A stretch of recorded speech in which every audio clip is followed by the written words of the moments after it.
43 team members, 21 alumni, 8 PhDs, and 4 project partners. Together, we came up with a 6 SDE framework as basis for our project. My name is Sandra Shiga, and my quest is to provide good health and well-being for the people through quality education. I advocate for affordable energy through decent work and economic growth for all life on earth. Mina ibizolami ngulinda nontongo zondongo. Sustainable communities which are poverty-free are my passion. I am returning states on Rangada. I strive to eliminate social injustice, promote gender equality through partnership, and realize our goals. My name is Presetation, and together we are Enactus Zimbabwe University. And our theme this year is Recycle, Rebuild, and Serve the Earth. We present to you the ABC Index portfolio with 3 complementary projects. Our 3 main objectives are business success, environmental management, and financial inclusion. Introducing our first project, Gogos Aluminium Pots.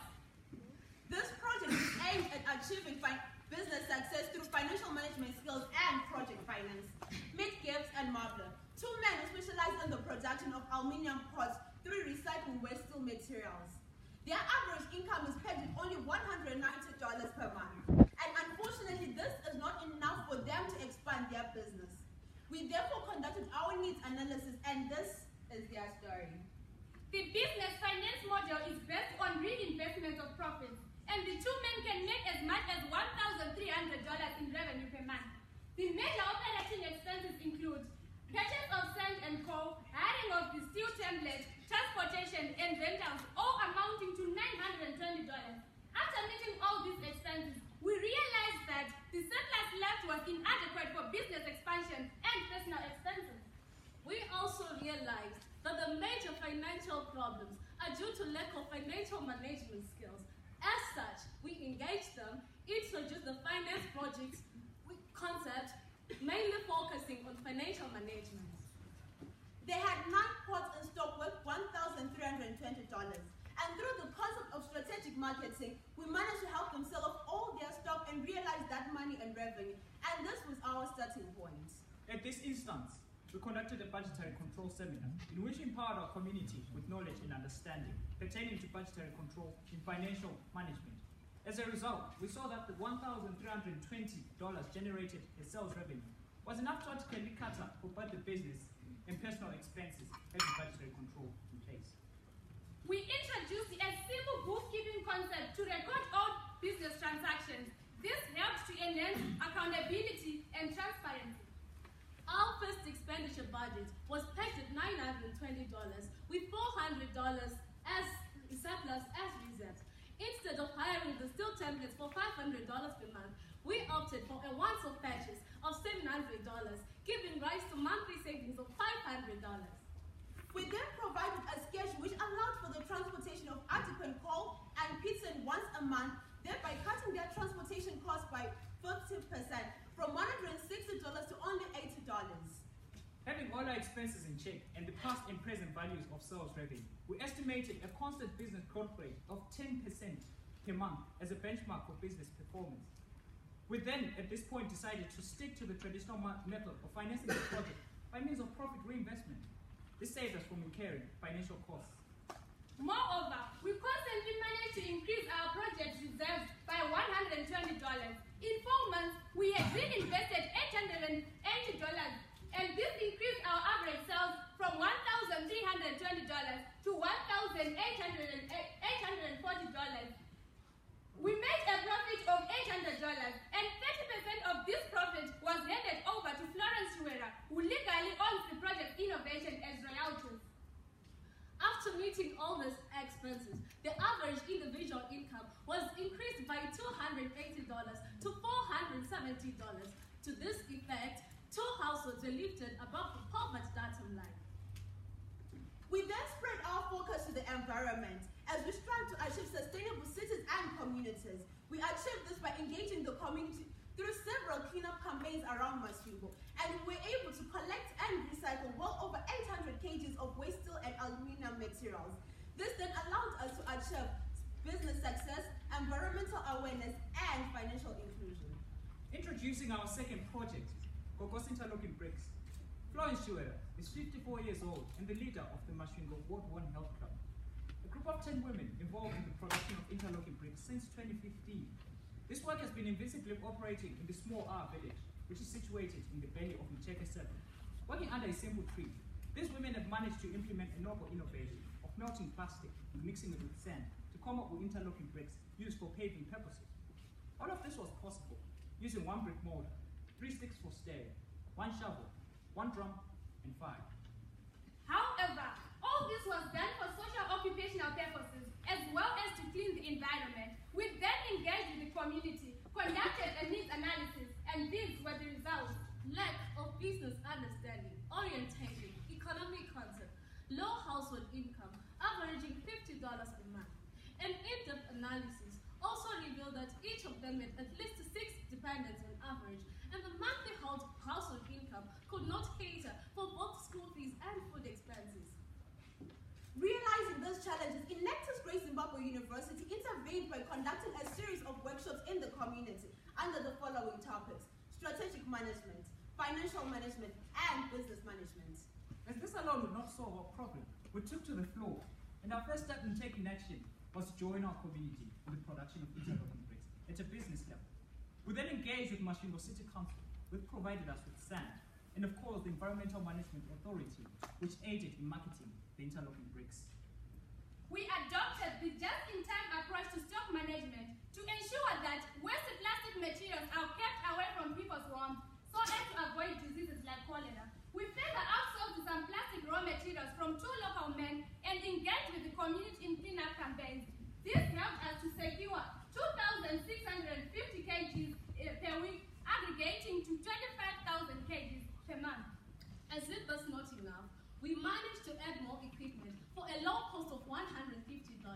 For quality control purposes, we introduced the sand-to-plastic ratio of 1:2 to give it compressive strength. We also introduced the time measurement concept, recording 13 minutes for the bricks to be ready for use. We realized an increase of 102 bricks per 3-day week, aggregating to 1,224 bricks per month. Ladies and gentlemen, we then went a step further to create product identity by naming our product Gogos Interlocking Bricks. We then embarked on an intensive advertising campaign through the use of media houses inclusive of The Mirror and Telzim. We also used social media platforms inclusive of WhatsApp, Facebook, Instagram, Twitter, and YouTube as well. And we also went door-to-door advertising our projects. Extending our focus to information technology, we then integrated the project to our website. This unique website is linked to our various social media platforms and of course comes with various functions, which of course include the EcoCash facility linked to Gogoshuera's EcoCash account. The website provides an audit trail and as well the calculations pertaining to how much plastic was recycled per brick used by the client. Realizing the growth of our project, we conducted 5 financial management under the old mutual Big 5 theme. Here, we educated people on saving, investment, debt management, as well as financial plan, and we had more than 100 attendees. Ladies and gentlemen, we as Enactus Zimbabwe University are happy to tell you that we managed to secure 2 deals, major contracts if I may say so. The first one is 1,800 for 1,800 bricks that we supply to the Ministry of Environment, and the second one is for 25,000 bricks that we supply to Mbumbo Primary and Secondary School. Of the 25,000 bricks, we managed to supply 3,096 through cost contracting. We also subcontracted the Masvingo Prison Services and earned 10% royalties. We then recorded an average increase in income of $92.50 per month, and 15 people were directly impacted. 5 households were raised above the poverty datum line, earning $492 per month, and 6 of these people managed to make monthly savings of $100, and in 4 months, they had managed to pay the major debts.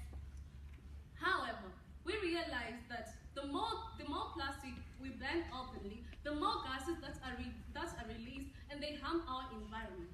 Hence, we found an innovative way to trap the gases and secure our environment. These gases have the capability to turn into oil once they are condensed. So, integrated the PT, we came up with the PT oilery, integrated it with the interlocking bricks. Terence, what did you do? We set up a simple plastic to oil plant, which converts oil from burning plastic waste material through a process called pyrolysis. The remaining tar is then passed on to brick production.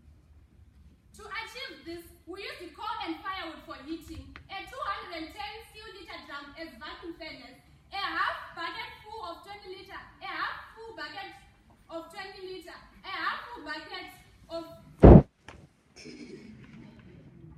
Our standard prototype costed $500, but we managed to do with $30 because we used the ready available materials, which cost $470. Operating for 8 hours a day, Our plant was able to yield 1.8 liters to 2 liters of oil a day. At 210 degrees Celsius, 5 kgs of plastic gave us 1 liter of oil. So per day we recycled 10 kgs of plastic, and to date we have 100 liters of oil in stock. From our literature, the oil content consists of 95% diesel, and the two other purposes include heating and lighting. Further processing will then result in petrol and paraffin. At this point, we anticipate a selling price of 80 cents per litre. However, the production of oil was slow, so we saw the need for technical expertise, and to do this, we partnered with Masvingo Polytechnic College. Our personal obligation was to build up the pyrolysis plant, which initially costed $500 as compared to the original price of $10,000.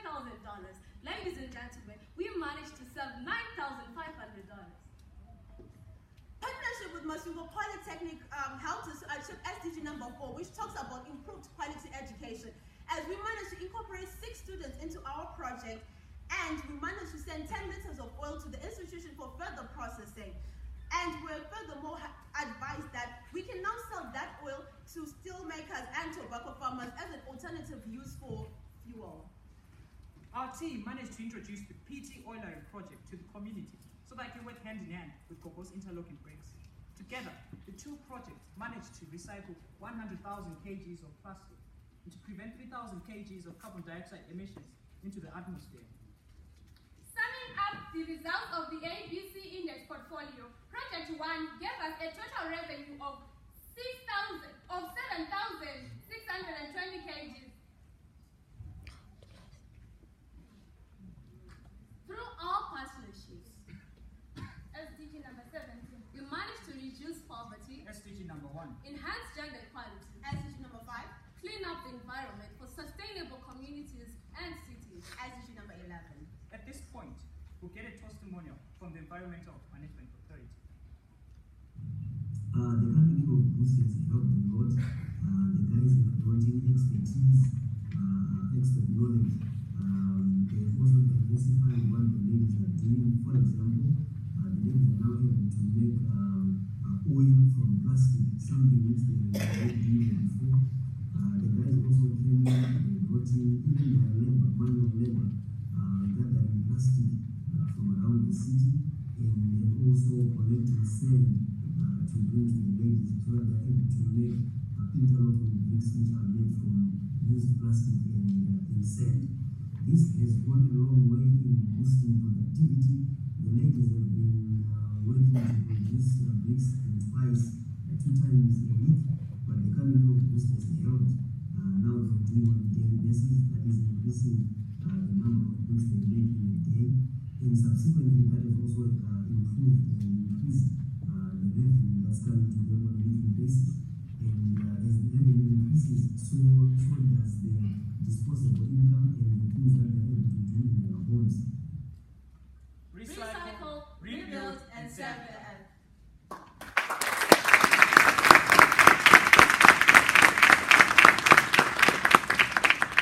Thank you so much. We will start our question and answer.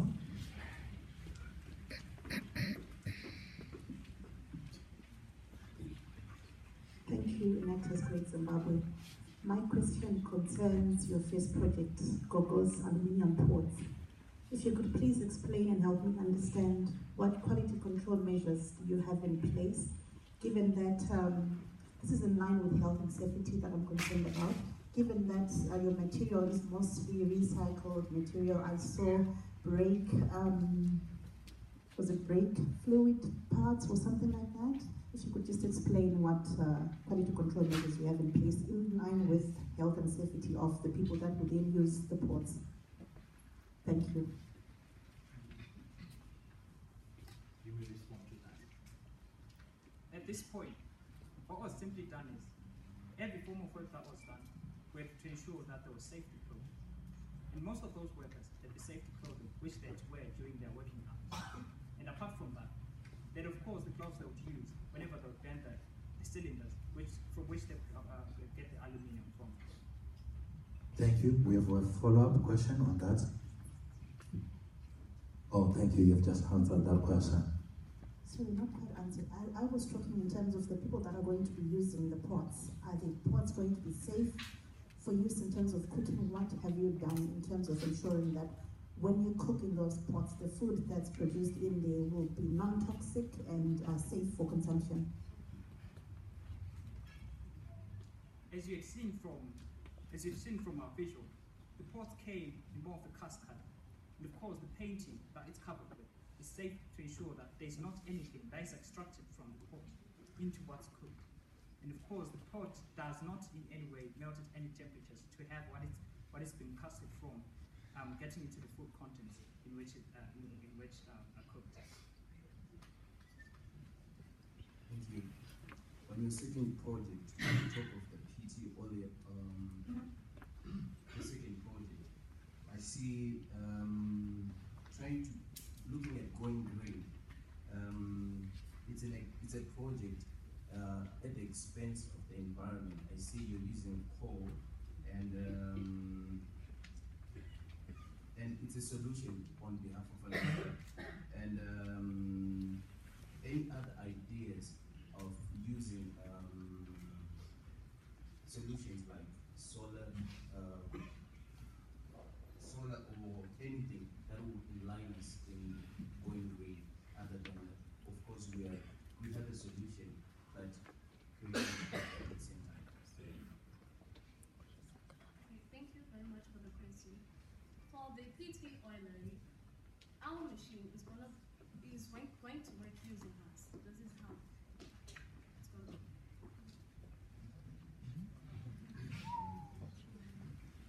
Good morning.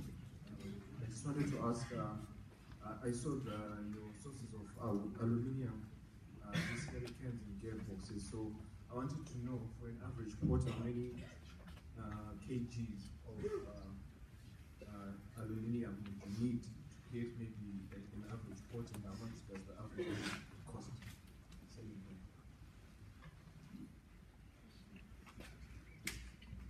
Thank you very much for that question.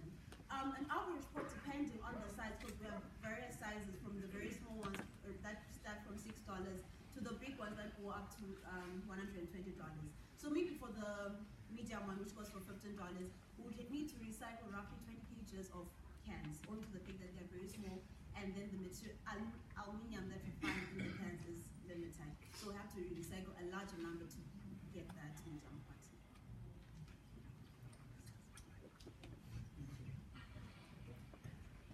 Just wanted to find out on the bricks, did you do a cost analysis? I noticed it's quite good. You have some of your partners actually buying that product. Now, if you look at the alternative, the concrete ones, if you look at the cost there in terms of how much this one costs against what you are doing, which will pretty much determine in terms of the uptake and acceptability of your product.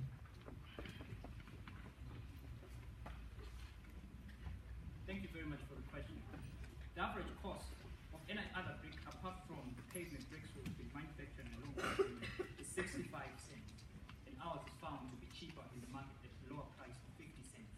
And the rate at which plastics are being... Ladies and gentlemen, our time for question and answer has just lapsed. Allow me to thank Great Zimbabwe for their presentation.